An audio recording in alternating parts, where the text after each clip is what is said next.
I'm Oral Hershiser, and I am on Blue Review.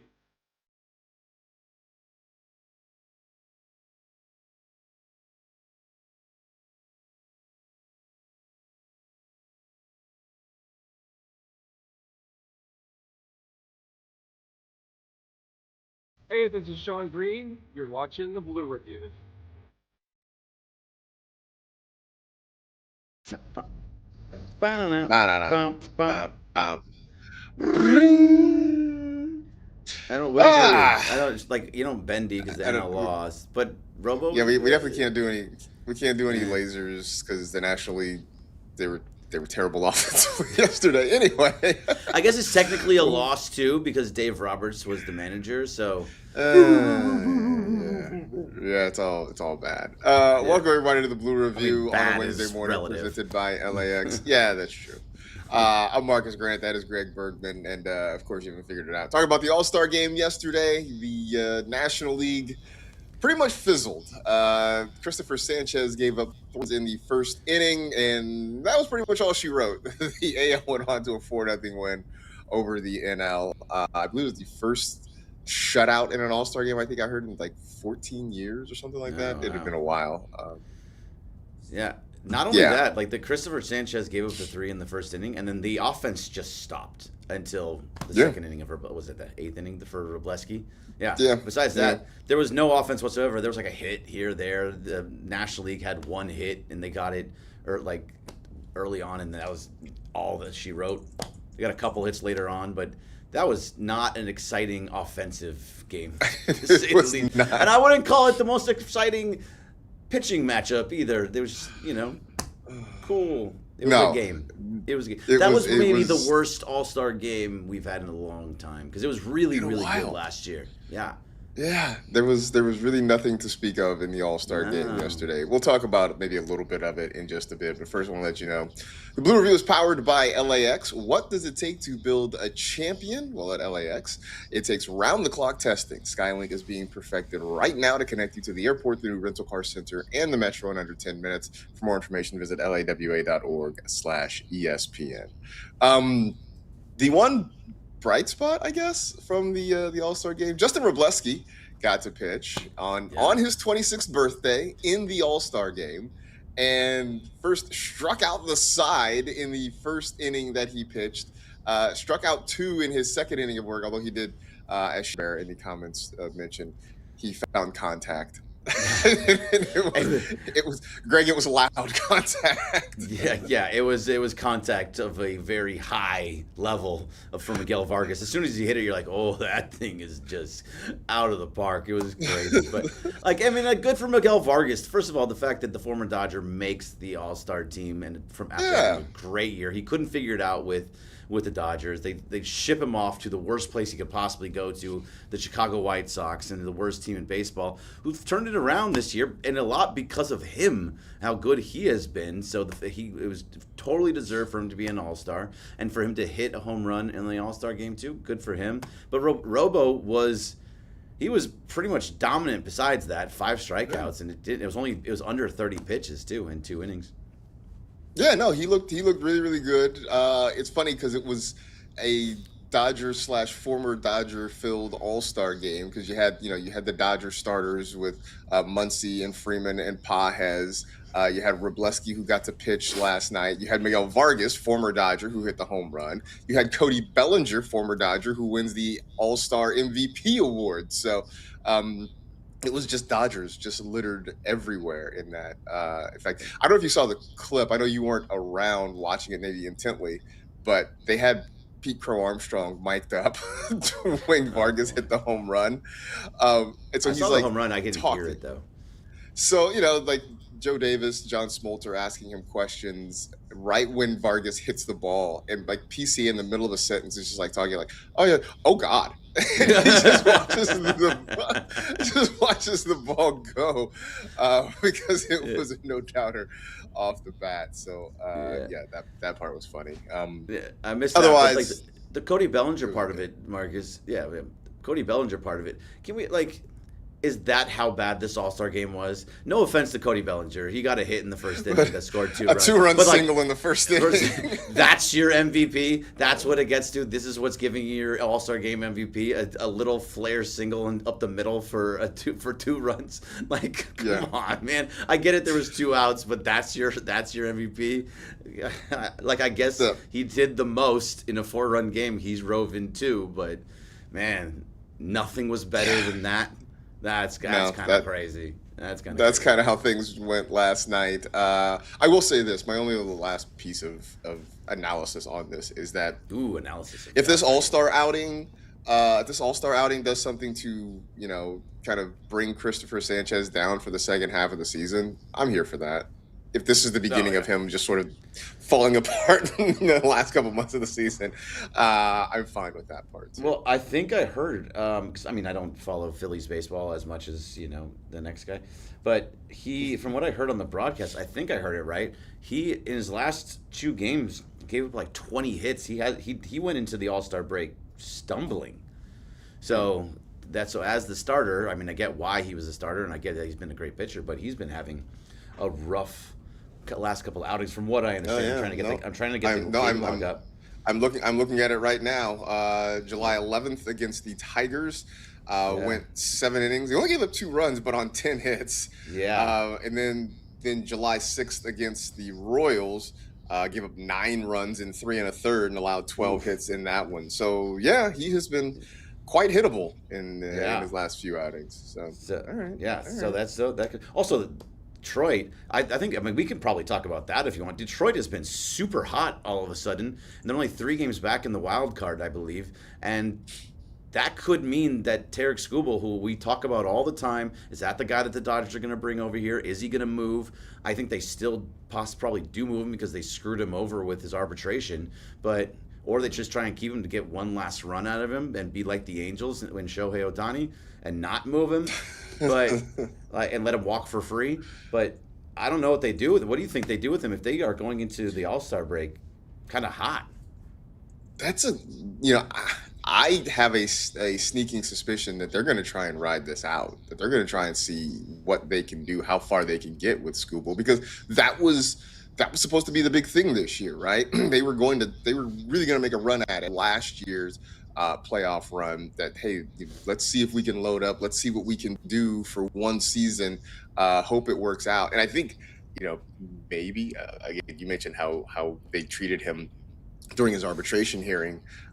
Maybe if they can do something and put something together, they can use that as a way to maybe entice him to stay. I don't know if that's possible at this point, but I think the next. Wow, it's July 15th, right? So you really only have 10 days, essentially, to try and do something and prove it to him. But if you look at the Central is a winnable division. Like, no matter what, even they're 6.5 games back of the division. You're not out of it, but you're not like fully in it. But at the same time, your run differential is plus 24, which is the only other team in the Central Division that has besides the White Sox, that has a plus run differential.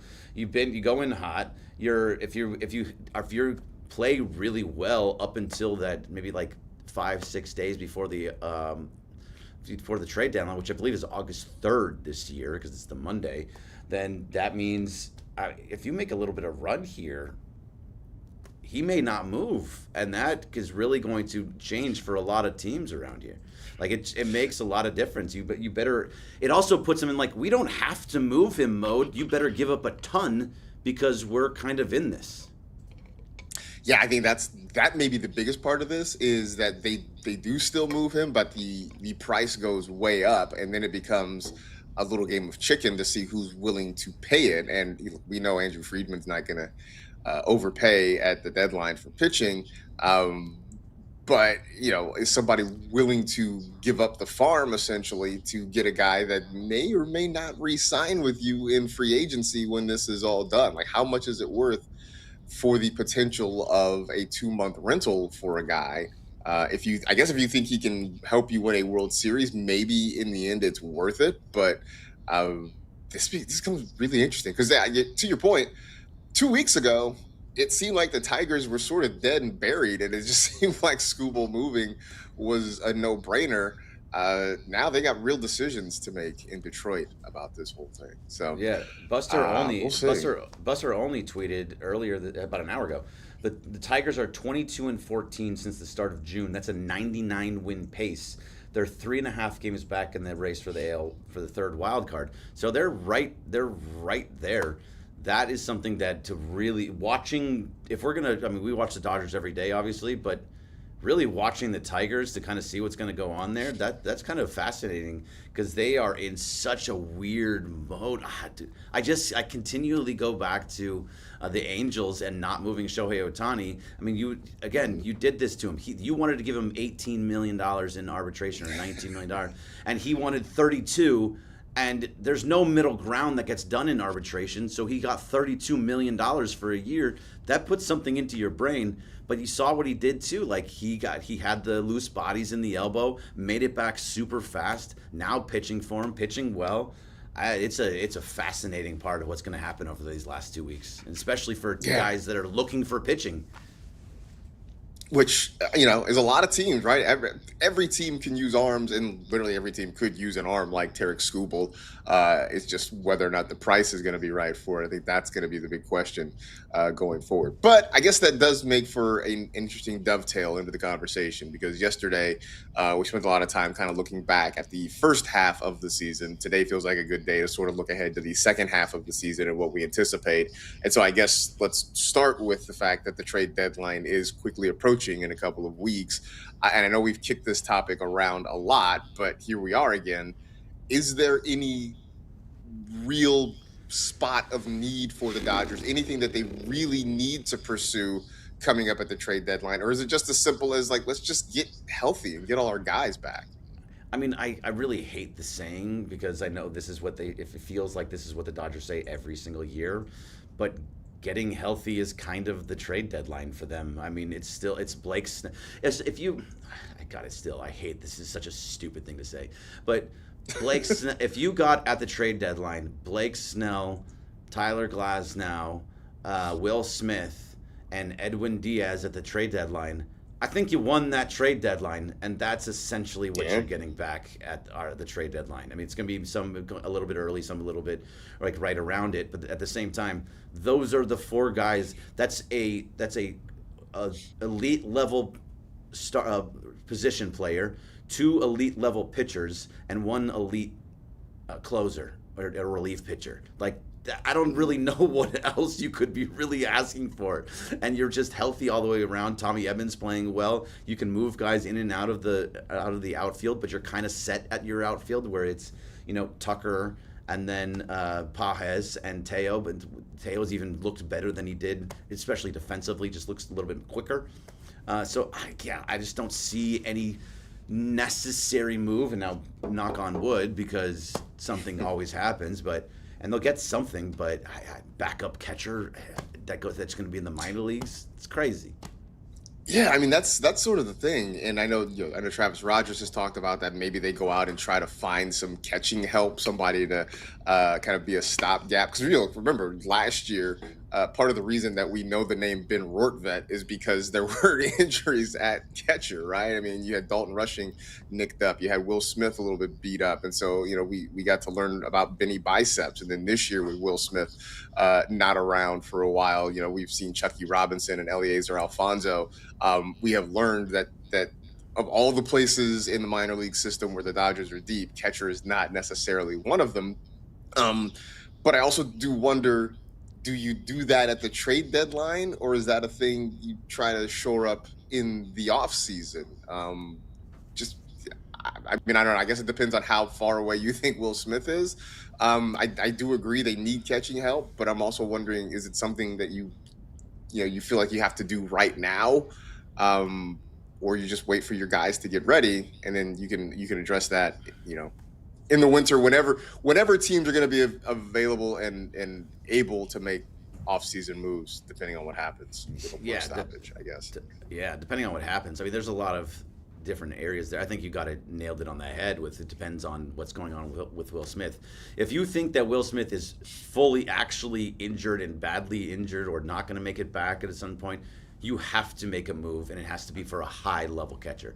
Going into the postseason with Dalton rushing, I don't think that is going to be enough to get through to the World Series. You need, if you want to be short up everywhere, maybe he would be the starter for the most part. He could split time, but getting a high-level catcher, I think, would be massively important if Will Smith is down. Now, if you think he's going to be back and normal, no, but I still think you do make some moves to, if you like Eric Lauer, right? We talk about him all the time that you can actually fetch something for him. If you can fetch a couple, minor league catchers for him that you think that have have a high upside, I think that's something that you could do. But it really is fully dependent on what's going on with Will Smith and whether or not he's going to be back and be back soon.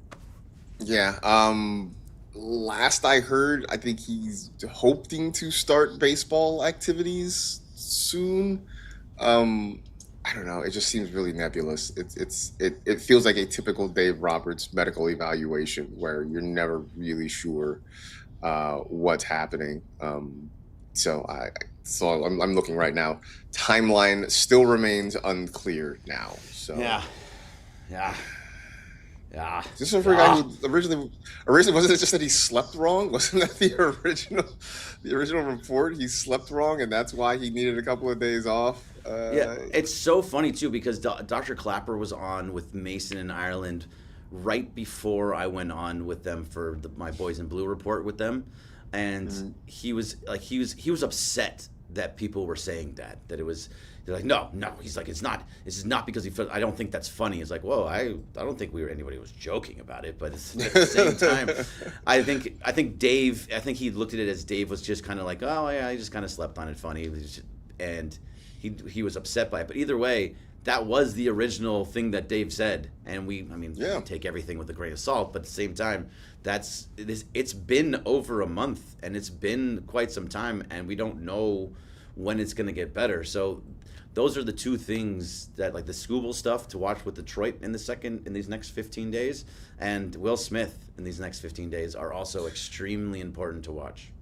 Yeah. So the latest quote from Dave Roberts, this was from Tuesday, hesitant to put any type of timeline on it, but certainly expect him back this year, just have no idea when. So yeah, well, that's not great. Yeah. I think the other big issue facing the Dodgers is around Shohei Ohtani. And I think it was John Ireland that asked me this a couple of days ago. But obviously they skipped a couple of turns in the rotation. They pushed one back they pushed him back when he was supposed to start in Sacramento, and they moved him back a day. Then they skipped his turn just before the All-Star break to kind of let the knee sort of rest a little bit. He didn't participate in the All-Star activities. Second half of the season, what sort of schedule do you anticipate for Ohtani, the pitcher? We know that when he's healthy, he's going to be in the lineup and hit pretty much every day.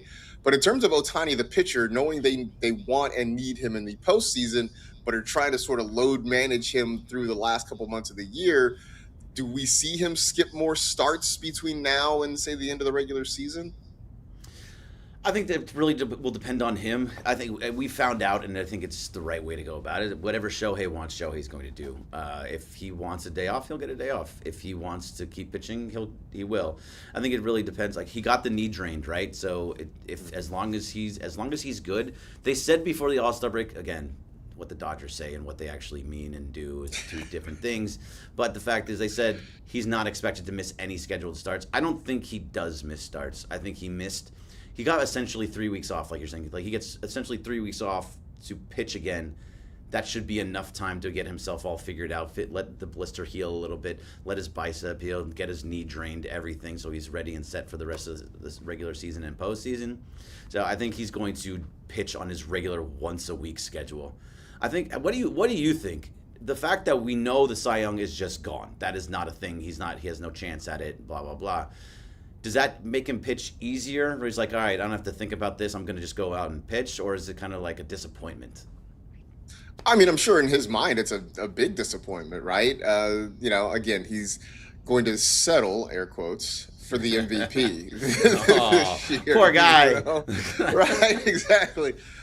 So I think in his mind it's a disappointment, but I do think it also allows him to be a little bit more free and easy out there on the mound. I also think, though, that is why we've seen the Dodgers skip some starts in the rotation to give him some extra time, right? I think they gave him a true opportunity to go and chase that, understanding it was always going to be hard because he was not going to hit the same number of innings as a Sanchez, a Mizorowski, whoever else, Yamamoto, whoever else is in that argument. But I think they gave him a real shot to chase it. And then when it kind of became apparent that it was going to be really difficult and nearly impossible for him to get there, that gave the Dodgers an opportunity to say, hey, look, we gave you the shot. We need you more in October, so let's back off a little bit. Because I think if we were talking about him with still an ERA of like under 1 and doing all these ridiculous Shohei things, I think it gets a little bit harder to skip a start because you're taking away the opportunity for him to pursue a thing he really wanted to do. So I hope this just sort of gives him the opportunity to exhale. I hope he really got some rest during the All-Star break. Enjoy your family, spend time with your kids, whatever, and then show up at Yankee Stadium this weekend ready to rock. So maybe he can exhale and then just go back out there and start dealing again the way he did to begin the year. Yeah, no, that's exactly what you're hoping. But I think a lot of that, I don't think it's all Dalton Rushing dependent. I think there's some of that there, but it's Will Smith not being there. I think that you miss, out of all the guys that are on the injured list that we want back, I think Will Smith is easily the guy that we miss the most, and it's mostly for his catching abilities too. Dalton's a good catcher, but there's that whole Dalton Shohei thing, and he fully misses. You don't think that's Will Smith, you don't think that's been cleared up? I think they're fine. I don't think they're ever gonna fully like each other. They're not gonna be going to dinner and best buds and having a bromance, but they'll be fine on the field and they'll get it all figured out how to do it. But Shohei and Will have something that they know, understand each other. They know how they work. That's why he's not getting what he wants out of Dalton, but he gets it out of Will Smith. So I just think that's the one. He's missing that the most in my mind. And also, you mentioned Yankee Stadium. Sorry, we only have a couple minutes left. I'm so excited to see Yamamoto pitch at Yankee Stadium again. He just shoves at Yankee Stadium. Yeah. I mean, that was the moment 2 years ago when the Dodgers went there and he had that, was it the eight innings? I think it was like one run or something like that.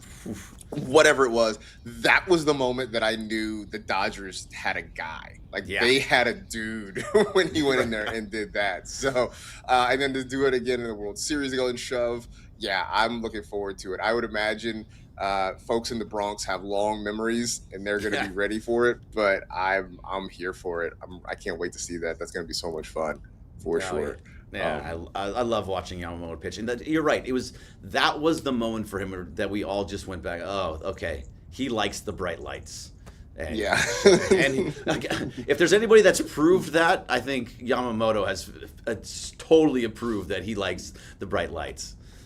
Yeah, man. I mean, just that Yankee Stadium series, the World Series, obviously last year's World Series going games. His postseason was amazing. Oh man, I mean, just legendary postseason stuff from Yamamoto last year. So it should be fun. Still a couple more days. They're back at it on Friday. So tomorrow, I don't know. We're gonna talk to Bruce Kuntz. We're gonna talk some draft stuff tomorrow. We are. Possibly. We are going to talk to Bruce Kuntz tomorrow. So if you are curious about the draft picks that I have no idea who anybody is, I'm going to have to do a little bit of research to actually have some. Whom you may not see for 5+ years, but whatever. Bruce Kuntz, at a perfect day, a Thursday where there's no baseball, and we can also still preview the Yankees on Friday. We will have Bruce Kuntz tomorrow to break down all of the MLB draft that none of us actually know anything about. Yeah. Otherwise we'd be doing like a SB recap or something. I don't know. Yeah, we love the SBs. V Foundation. It's Giving Tuesday, by the way. v.org/ There you go. Donate. That is v.org. That is absolutely a great thing. Yeah. That is absolutely a great thing, and you should donate if you absolutely can. All right, back with you tomorrow, of course. Stick around. Excuse me. the Sedano and Cap Morning Extravaganza coming up right after us. Thanks to everybody in the chat for hanging out. Thanks to Carlo for production assistance. But that'll do it for this edition of the Blue Review presented by LAX. For Greg, I am Marcus. Back with you tomorrow, 6:30, 6:55 here on the ESPN LA YouTube channel. See ya. That's it. The Blue Review. The Blue Review. Blue Review.